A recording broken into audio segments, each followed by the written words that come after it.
This is the older generation here. This is 1977. Anyway, I said you should look into the activities of the Army Intelligence Reserve Unit in Dallas, which was headed by John Crichton, and had the number 2 man was William Lumpkin, who's a key man in the Dallas police. Half the Dallas police force were members of this. I'm not sure if they were members of the John Birch Society or members of this unit, but there was a high percentage was true of both. So do please look into Crichton and Lumpkin, and I think I may have mentioned Brandstetter, and I'm the only person who mentioned it. And but I think I was right to mention it in '75 when I still had my brains. One follow-up then. Is it fair to say that you think that Sierra's name was blackened by other fascists? By fascists? Yeah. Minutemen, you can call Minutemen I don't use the word fascist because there are so many nuances to fascism. Extreme right wing, I'm not... Extreme right wing, definitely, yes. Now that's the point of the article. Consistently right wing people doing all of So this. he was kind of their fall guy, if you will.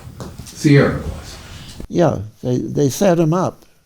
They set him up to look like the guy, and I don't think that they expected it to go very far, but what it would lead was to get the idea out that there were dangerous mob-backed people on the thing, backed by Jews.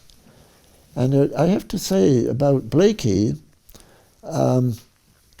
he was very keen on the organized crime model for the thing, and on the other hand, he published a staff report this thick on my discovery that Jack Ruby had mob connections. They pursued that and produced 1,000 pages, but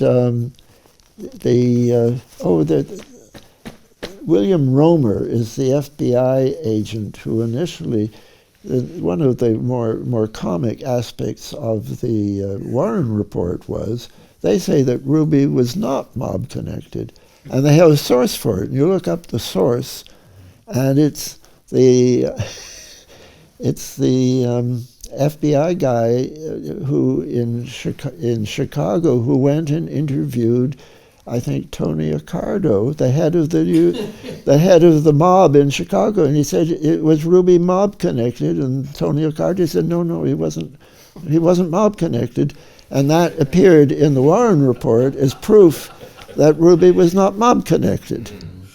That's what we've been dealing with here. And Romer, that same William Romer, I'm afraid I don't remember, but it's in my paper. He turns up again in this whole business of blackening the name of Richard Kane, blackening the name of Oswald via Tom Mosley. Don't forget, we're talking about John's paper too. One more point about Blakey is that he came after the report was written, that is, the HSCA report was written. Blakey came out with his book, and he said the mob did it. Yeah. But later, in the early 90s, he said that the information about Joanides being an agent for the CIA to undermine the work of the HSCA changed Blakey's mind. Right. And Blakey said, I'm not sure I would have come to those conclusions if I'd known more. And the only thing I want to say about that is, to this day, I wish Jeff were here, Jeff Morley, were on the line. To this day, they're still holding on to the Joanides documents. Right. And Joanides was shielding the HSCA from information about Joanides. Yeah, well, the CIA certainly had something to hide, but my theory is that this man Roberson, who did an article for the thing, who admitted that the CIA had misbehaved, that they should have told the committee about the Cuban operations, and they didn't. I think that's all a false I think that's, again, redirecting. And I have great respect for Jeff Morley, and I'm glad he runs JFK Facts. But I disagree with him about the importance of Joanides. To me, the important thing about the CIA and the assassination is that the actual killing was handled over mostly, I think, on the Army Intelligence Reserve side, not in Army Intelligence Reserve.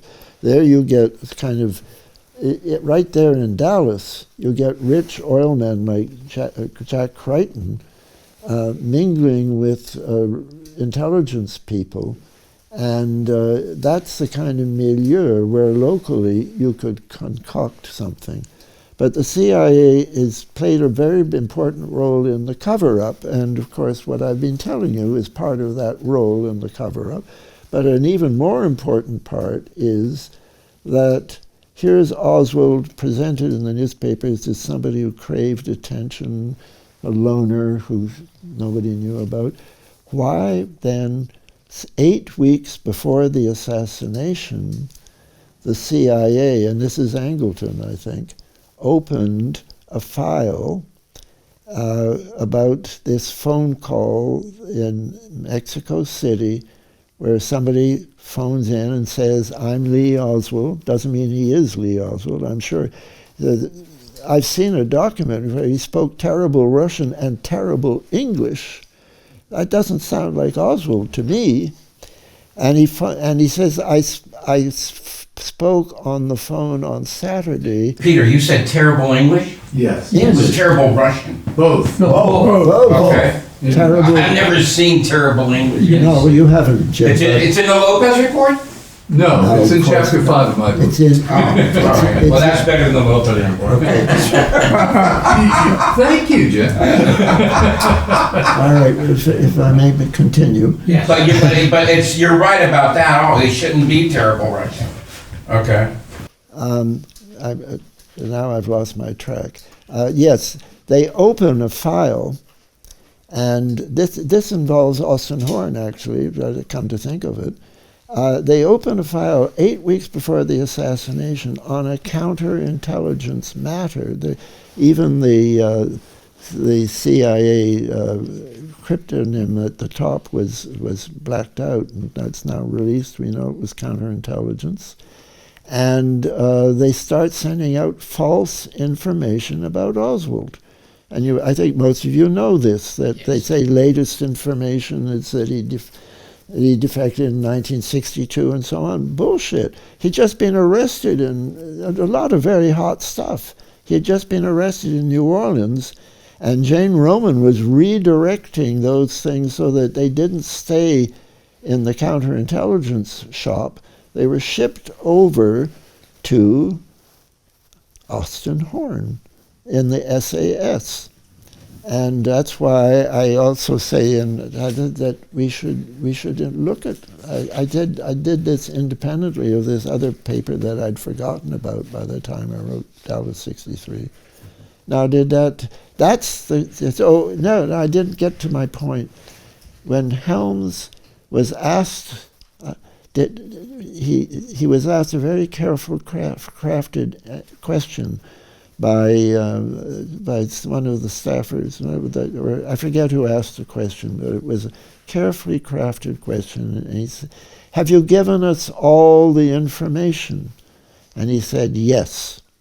And that was I would say in common language, perjury. That is the part that the CIA was really covering up, that they had started this whole thing to implicate Oswald in different activities, and most of it we don't know what it was, but there was an operation involving the name of Lee Oswald, whom of course the CIA always called Lee Henry Oswald, but in the file it's Lee Oswald pre-assassination by 8 weeks, which set in motion. Because you had to, the CIA is obligated to protect its operation. They take a vow to serve the Constitution. They take another vow to preserve the security of the CIA. And Helms had a choice of vows here and perjured himself to protect the CIA. Well, to talk about the man on the phone call who said he was Lee Oswald, he said he spoke to somebody in the embassy on Saturday, and by that time Nechepurenko had defected, and I think he was sent to, the same way I think both Nozenko was sent and all of them sent to help the CIA correct the record where they needed to correct it. And he gave a paper, and I was, this was I think the conference in Nassau in the Bahamas. How many people were there? Were you there, Tink? I was there. No, John and you and Wayne Smith. No, but it wasn't there. But anyway, I was somewhere, and Nechepurenko was there, and I said, I want to talk to you about the DFS, the Mexican Secret Service. And he said, oh, yes, it's in my book. And then he turned to the book, and we turned to a page, and there's a page which is just garbled, just damaged. And he said, oh, they took it out, he said. They took it out. In other words, his book was written for him, and they took it out. And I went later on the same afternoon, I wish I could remember where it was, and Nechepurenko had a press conference, and I went to it. And Patrick Formey was there, and he filmed. This is all caught on film. And I asked my question about this phone call on Saturday, and Nechepurenko said on film, no, not on Saturday. The switchboard closed on Saturday. Nobody could phone in on Saturday.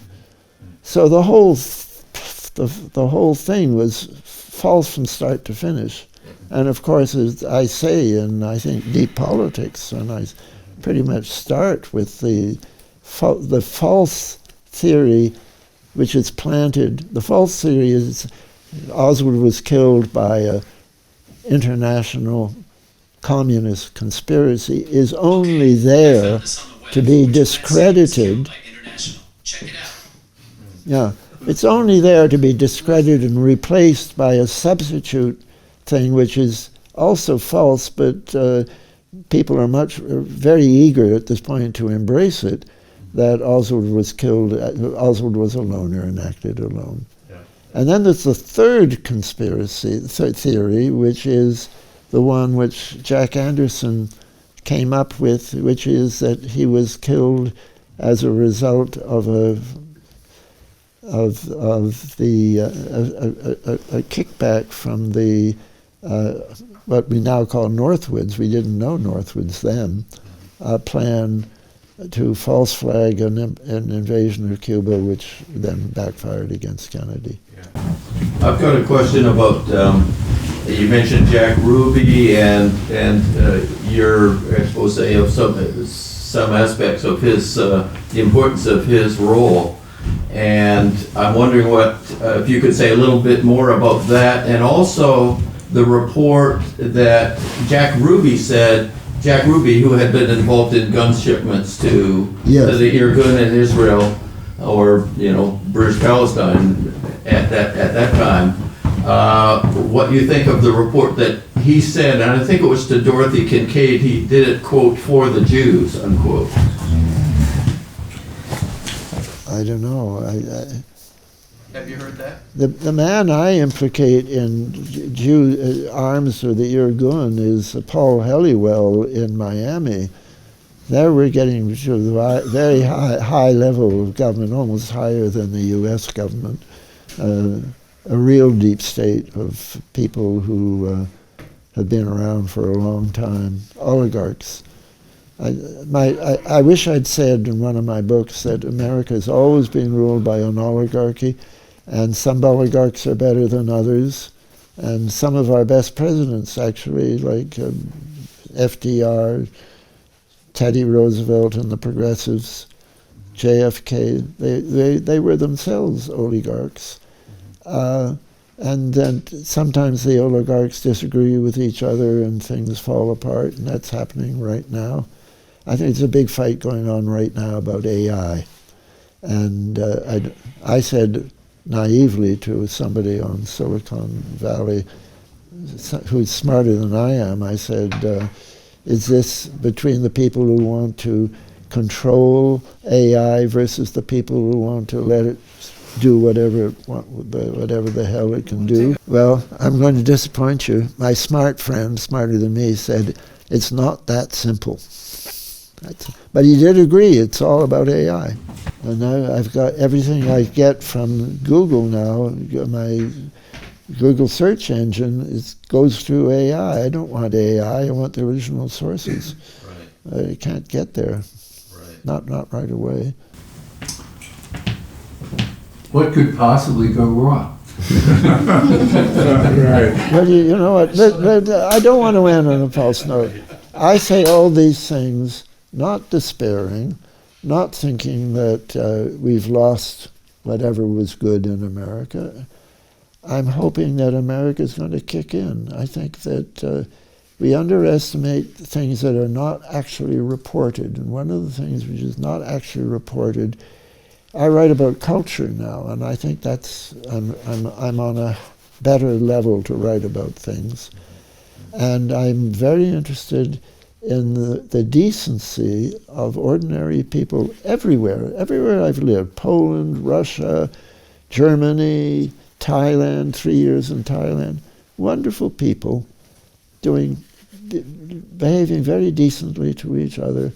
And American people have had more experience hating and fighting and so on. They had a civil war. It's from it used to be plural, the United States of America. They didn't start using the singular until 1872 on the urging of the New York Herald Tribune, who was a very big man in those days with name. Horace Greeley? Yeah, thank you, Horace Greeley. So we're nominally now a single nation, but in the Constitution we're a plural nation. And we have learned to live with differences more than most countries have, and that, I think, makes us, and of all the countries I've lived in, the country I would most rather live in, even my beloved Canada, I think we're better behaved in Canada, but perhaps not as good at reaching for the truth and digging for the truth. And we have heroes of that here, and some of them are in this room, and I believe that we may not win in this century, but what's going on right now is part of a process that, I'll sum it up, power by domination from above is very, very, very slowly being replaced by power by persuasion from below. And we have an awful long way to go. Our society here is, and as well as our government, our society is profoundly corrupt, much too materialist, and yet, if you go back to, say, compare with Rome or Greece or anything like that, there has been progress. And if you study ethogeny, the history of cultural evolution, which my last book is about, you see a pattern that's moving consistently towards progress. And of course, I didn't emphasize this in the book because I was trying to cheer people up, also evolving towards greater and greater danger. We have the capacity to destroy the world now. That's also part of cultural evolution. But hitherto, the emergent power after conflict between people who want to go forward, people who want to go back, make America great again, whatever that was, I don't know. How far back are you going to go? Back to the Ku Klux Klan? Back to, I don't know. Slavery. Slavery. Well, we still have slavery. That's another thing. Yeah, we got rid of chattel slavery. We didn't get rid of slavery. No. You got an iPhone. I have a friend wrote a book called Dying for an iPhone. He's talking about what the iPhones are made. They're made in factories where they put up nets outside the factory to catch the people who commit suicide in the factory because the conditions are so horrible. It's wage slavery. And they're wage slaves, yes. And waiting outside, seeing these nets, there's a long, long queue of people waiting to get into that factory because they think it's going to be better in the factory than in the starvation conditions they're coming from. And that's a lot of the Uyghurs in Xinjiang. China is bringing those people in to make the iPhones. It's too horrible a job for regular Chinese now, so they bring in people from Xinjiang. It's their way of trying to control the real Muslim problem they have in Western China. I'm trying to cheer you up, and I am. Here we are. You're in a hell of a job. No. It's very simple. Yeah, this is a very messy situation. It's always been terribly, terribly messy, and we have more experience in America dealing with mess and diversity and thinking for ourselves as a chance of being always challenged by people who are radically different. All right, this is the thing. Trump was elected on, I'm going to get rid of those immigrants. And he sent in ICE all over the place, all over the country. And people don't like what they see. Masked men breaking into, it turns out, the wrong house and ordering the wrong family to strip naked in front of them before they're carried off somewhere where they don't know and the family is split up. People like that. They dislike it even more than they dislike the presence of the immigrants. That's been shown over and over in polls. And I hope if we have an election in 26, it will show up then. But whatever it is, there's something. It's not all bad here. It's partly bad. It's partly bad everywhere. It's less bad here.